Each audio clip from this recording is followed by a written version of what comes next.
സർവാഭീഷ്ടദായിനിയായ മണർകാട് അമ്മ കോട്ടയം ടൗണിൽ നിന്നും 12 കിലോമീറ്റർ അകലെ മണർകാട് സ്ഥിതി ചെയ്യുന്നു. ദേവിയുടെ മനോഹരമായ ക്ഷേത്രാങ്കണത്തിലാണ് ഇപ്പോൾ നമ്മൾ ഉള്ളത്. കൊടുങ്ങല്ലൂർ അമ്മ തന്നെ മണർകാട്ടേക്ക് വന്നു എന്നാണ് സങ്കല്പം. ഈ ക്ഷേത്രസന്നിധിയിലെ ഏറ്റവും വലിയ പ്രത്യേകത ഈ ക്ഷേത്രസന്നിധിയിൽ ഉള്ള യക്ഷിയമ്മയുടെയും അതുപോലെ തന്നെ കള്ളിയങ്കാട്ട് നീലിയമ്മയുടെയും കരിങ്കാളിയുടെയും ഒക്കെ നടയാണ് ഈ ക്ഷേത്രത്തിലെ ഏറ്റവും വലിയ പ്രത്യേകത. ഇവിടെ വഴിപാടനുഷ്ഠിക്കുന്നവർ സർവസിദ്ധികളോടും സർവ അഭീഷ്ടങ്ങളും സാധിക്കുന്നു എന്നുള്ളതിന് ഉത്തമ ഉദാഹരണങ്ങൾ നിരവധിയുണ്ട്. ഈ ക്ഷേത്രത്തിൽ 2 യക്ഷിമാരുണ്ട്, ഇലമ്പലക്കാട്ട് ലക്ഷിയമ്മയും കള്ളിയങ്കാട്ട് നീലിയും. അവരുടെ ഒരു വശത്തായി കരിങ്കാളിയുടെ മൂലവിഗ്രഹം നമുക്ക് കാണാൻ സാധിക്കും. സാക്ഷാൽ കൊടുങ്ങല്ലൂർ ദേവിയുടെ എല്ലാ ചൈതന്യവും നിറഞ്ഞു നിൽക്കുന്ന ഈ ക്ഷേത്രാങ്കണത്തിൽ വന്ന് നമ്മൾ മണി കെട്ടിയാൽ സർവസിദ്ധികളും ഉണ്ടാകുമെന്നാണ് സങ്കല്പം. ഇതിനെപ്പറ്റി ദേവസ്വം മാനേജർ ജ്യോതിഷൻ കൂടിയായ വടവാതൂർ ശിവകുമാർ നമ്മളോട് സംസാരിക്കുന്നു. കോട്ടയം ജില്ലയിൽ നിന്നും 12 കിലോമീറ്റർ അകലെയുള്ള സാക്ഷാൽ കൊടുങ്ങല്ലൂരമ്മയുടെ തന്നെ അവതാരമായ മണർകാട് ദേവീക്ഷേത്ര അങ്കണത്തിലാണ് നമ്മളിപ്പോൾ നിൽക്കുന്നത്. ഈ ക്ഷേത്രത്തിലെ പ്രധാന വഴിപാടാണ് യക്ഷിയമ്മയുടെ നടയിൽ, കരിങ്കാളിയുടെ നടയിൽ നമുക്ക് മണി കെട്ടുക എന്നുള്ളത്. ഇതിനെപ്പറ്റി കൂടുതൽ വിശദീകരിക്കുവാനും ഇതുകൊണ്ടുള്ള ഗുണങ്ങളെപ്പറ്റി പറയുവാനും ബഹുമാന്യനായ മണർകാട് ഭഗവതി ദേവസ്വം മാനേജർ ശിവകുമാർ നമ്മളോടൊപ്പം ഉണ്ട്. അദ്ദേഹത്തോട് കാര്യങ്ങൾ ചോദിച്ച് മനസ്സിലാക്കാം. അദ്ദേഹം വിശദീകരിക്കുന്നതാണ്. നമസ്കാരം. അമ്മേ ശരണം, ദേവി ശരണം, ഭദ്രേ ശരണം. മണർകാട് ഭഗവതി ക്ഷേത്ര സന്നിധിയിൽ ഉള്ള കരിങ്കാളി നടയിൽ അമ്മയ്ക്ക് മണി കെട്ടുക എന്നുള്ള വഴിപാട് വളരെയധികം ഭക്തജനങ്ങൾ ഈ ക്ഷേത്രസന്നിധിയിൽ വന്ന് മണി കെട്ടി അവരുടെ കാര്യങ്ങൾ സാധിച്ചു പോയിട്ടുണ്ട്. ജോലി സംബന്ധമായിട്ട് തടസ്സങ്ങൾ മാറി സന്താനങ്ങളുണ്ടായിട്ടുണ്ട്. അതുപോലെ സാമ്പത്തിക പ്രശ്നങ്ങൾ പരിഹരിച്ച് കൊടുത്തിട്ടുണ്ട്. വീടില്ലാത്തവർക്ക് വീടിനുള്ള കാര്യങ്ങൾ അമ്മ ചെയ്ത് കൊടുക്കുന്നുണ്ട്. അങ്ങനെ നാനാവിധത്തിലുള്ള കാര്യങ്ങളും അമ്മയുടെ ഒരിക്കൽ വന്ന് പ്രാർത്ഥിച്ച് ഇവിടെ അമ്മ അതിനെല്ലാ കാര്യങ്ങളും സാധിച്ചു കൊടുക്കുന്നു. സാക്ഷാൽ കൊടുങ്ങല്ലൂർ അമ്മ തന്നെയാണ് കുടികൊള്ളുന്നത്. അകത്ത് ശ്രീകോവിലിരിക്കുന്ന അമ്മ തന്നെയാണ് കരിങ്കാളി സാന്നിധ്യത്തോടു കൂടി നമുക്ക് ഈ വെളിയിലിരിക്കുന്നത്. വർഷത്തിലൊരിക്കൽ നടന്നു പോകുന്ന ഗുരുതി ഈ അമ്മയുടെ സന്നിധിയിൽ വെച്ചാണ് ഗുരുതി നടത്തുന്നത്. അപ്പോൾ അമ്മയുടെ സാന്നിധ്യം തന്നെയാണ്.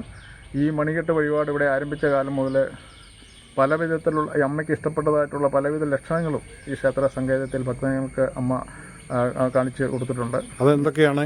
അത് ഈ ആദ്യമായിട്ട് ഈ മണി കെട്ടുന്നത് ഒരു അഹിന്ദുവായിട്ടിരിക്കുന്ന ഒരു യുവതിയാണ് നമുക്കിവിടെ മണി കെട്ടാനായിട്ട് ആരംഭിച്ചത്. അവർ മണി കെട്ടാൻ വരുന്ന സമയത്ത് ഒരു മണി അവർ വെളിയിൽ നിന്ന് മേടിച്ചുകൊണ്ട് വന്ന്, ഇപ്പം നമ്മൾ ദേവസ്വത്തിൽ നിന്ന് തന്നെ മണിയും കാര്യങ്ങളെല്ലാം കൊടുക്കുന്നുണ്ട്.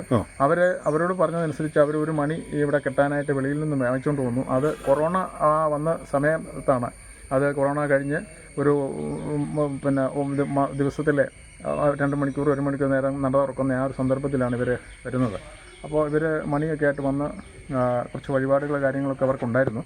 അപ്പോൾ അവരോട് നമ്മളോട് പറഞ്ഞു മണിയൊക്കെ മേടിച്ച് നിങ്ങളിവിടെ വന്ന് രാവിലെ ഒരു 9:00 എത്തണം എന്ന് പറഞ്ഞു. അവർ ആ മണിയായിട്ട് ക്ഷേത്ര സന്നിധിയിൽ വന്ന സമയം 10:30 കഴിഞ്ഞിരുന്നു. അപ്പോൾ കൊറോണ സമയമായതുകൊണ്ട് ഇവിടെ ആരുമില്ല, എല്ലാവരും ക്ഷേത്രം അടച്ച് ഇവിടുന്ന് പോയി കഴിഞ്ഞിരുന്നു. അപ്പോൾ അവർ വെളിയിൽ വന്ന് നിന്നേച്ച് ഇവിടുത്തെ കാര്യങ്ങളൊന്നും അവർക്കറിയില്ലല്ലോ. ഹിന്ദുവായതുകൊണ്ട് അവർക്ക് മറ്റു കാര്യങ്ങളൊന്നും അറിയില്ല. അപ്പോൾ അവർ നമ്മളെ വിളിച്ചു. ഞാൻ പറഞ്ഞ ഒരു ഇലക്കകത്ത് അതാക്കി അമ്മയുടെ സന്നിധിയിൽ അവിടെ ഫ്രണ്ടിൽ നടക്കൽ വെച്ചു. വൈകുന്നേരം തിരുമേനി വരുമ്പോൾ നമുക്ക് മണി കൊടുത്ത് പൂജിച്ച് നമുക്കിവിടെ അമ്മയ്ക്ക് സമർപ്പിക്കാം എന്ന് പറഞ്ഞ് അനുസരിച്ച് അവരെ തൊഴുത് പ്രാർത്ഥിച്ച് ഒരു പ്രദക്ഷിണം ചെയ്ത് അവർ തിരിച്ചു വന്നു കഴിഞ്ഞ് ഈ മണിയുണ്ട്, അവർക്ക് കുറേ പൂജാസാധനങ്ങളെല്ലാം ഉണ്ട്, ഇലക്കകത്ത് വെക്കണം എന്ന് പറഞ്ഞാൽ ഇലയ്ക്ക് അവർക്ക് ബുദ്ധിമുട്ടി അവരിവിടെ നിന്ന് അമ്മയോട് തൊഴുത് പ്രാർത്ഥിച്ചത് ഇങ്ങനെയാണ്. അവരുടെ ശൈലിയിൽ തന്നെ അവർ പ്രാർത്ഥിച്ചത്, എൻ്റെ മാതാവേ, ആ തിരുമേനി അവിടെ നിന്ന് പറഞ്ഞിരിക്കുന്നത് ഇതെല്ലാം കൂടെ ഇലക്കകത്താക്കി ഇവിടെ നടക്കൽ വെക്കണം എന്നാണ്. എനിക്കൊരു ഇല ഇവിടെ നിന്ന് കിട്ടാനായിട്ടുള്ള സാധ്യതയില്ലല്ലോ, ഞാൻ എന്ത് ചെയ്യും, നിരത്ത് വെക്കാൻ എനിക്ക് ബുദ്ധിമുട്ടാണല്ലോ. എന്നാൽ അവരെ വളരെ സഹതാപത്തോടു കൂടി സങ്കടത്തോടു കൂടി അവർ അമ്മയോട് പ്രാർത്ഥിച്ച് വീണ്ടും അവരൊരു പ്രദർശനം ചെയ്ത് തിരിച്ച് നടയിൽ വരുമ്പോൾ ഒരു വെട്ടിത്തിളങ്ങുന്ന ഒരു തൂഷനിലെന്നാണ് അവർ നമ്മളോട് പറഞ്ഞത്. ഒരു തൂഷനല്ല, ഈ അമ്മയുടെ കിഴക്കേ നിലവിലുള്ള കൽക്കട്ടയിൽ ഇരിക്കുന്നു. അത് കണ്ടപ്പോൾ അവർ നോക്കി, അവർ ഈ പ്രദേശം മുഴുവൻ നോക്കിയിട്ട് ഈ ക്ഷേത്രസന്നിധിയിൽ ആരുമില്ല. അപ്പോൾ ഈ ഇല കണ്ടിട്ട് അവർക്ക് ഭയങ്കര അത്ഭുതമായി. പറഞ്ഞാൽ അവർ പിന്നെയും വീണ്ടും പറഞ്ഞു, എൻ്റെ മാതാവേ, എനിക്കാണോ ഇല കൊണ്ടുവച്ചിരിക്കുന്നത് എന്ന് അവർ വീണ്ടും മനസ്സുകൊണ്ട് പ്രാർത്ഥിച്ചപ്പോഴത്തേക്കിനും അവർ പറയുന്നത്, ഒരു നല്ല തണുത്ത കാറ്റടിച്ചിട്ട് ഈ ഇല നിരങ്ങി ഇവർ നിൽക്കുന്ന ഫ്രണ്ടിൽ തന്നെ വന്ന് ആ ഇല നീക്കുകയും അവർ തൊഴുത് പ്രാർത്ഥിച്ച് ഈ മണി അതിൽ സമർപ്പിക്കുകയും ചെയ്തു. അവർ പറഞ്ഞത് ആ ഇല കണ്ട സമയം അവരുടെ ദേഹം മുഴുവൻ അങ്ങ് ചൂടായിട്ട് അവർക്കൊരു വലിയ ഭയം തോന്നിയെന്നാണ്. അത് കഴിഞ്ഞ് ഈ തണുത്ത കാറ്റടിച്ച് അതങ്ങ് മാറി അവരത് നിറയ്ക്കൽ വെച്ചു. വൈകുന്നേരം വന്ന് അവരെ മണി കെട്ടാൻ വരുമ്പോൾ നമ്മളെ ദേവസ്വത്തിലുള്ള ഞങ്ങളെ ഇവിടുത്തെ കമ്മിറ്റി ഭാരവാഹികളും സെക്രട്ടറിയും തിരുമേനിമാരെല്ലാം നിൽക്കുക തന്നെ അവരുടെ അനുഭവം വിവരിച്ചു.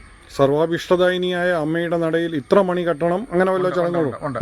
നമ്മൾ മണികെട്ട് തൊഴുത് പ്രാർത്ഥിച്ചാൽ ഒരു കാര്യം മാത്രമേ അമ്മയോട് ആവശ്യപ്പെടാൻ പറ്റുള്ളൂ. അത് പല കാര്യങ്ങളും ആ ഭക്തജനങ്ങൾക്കുണ്ടല്ലോ.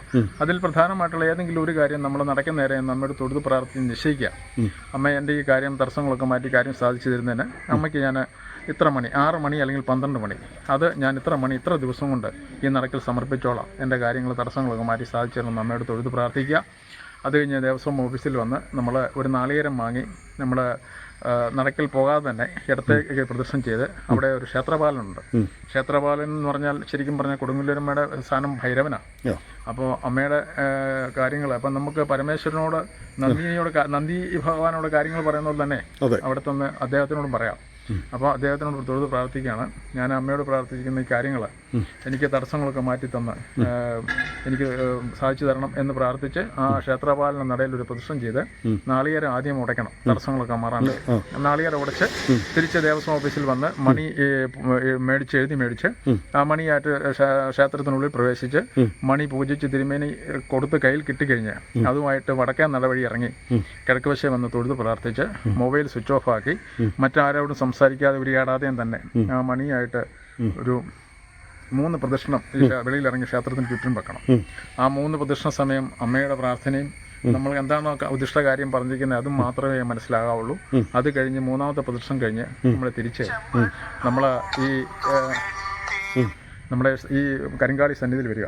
ഇവിടെ വന്ന് ഈ അമ്മയോടും തൊഴുത് പ്രാർത്ഥിക്കുക, അമ്മ എൻ്റെ കാര്യം തടസ്സങ്ങളൊക്കെ മാറ്റി സാധിച്ചു തരണം, ഞാൻ അമ്മയ്ക്ക് ഞാൻ ഇത്ര ദിവസം കൊണ്ട് ഇത്ര മണി ഇവിടെ സമർപ്പിക്കുകയാണ്.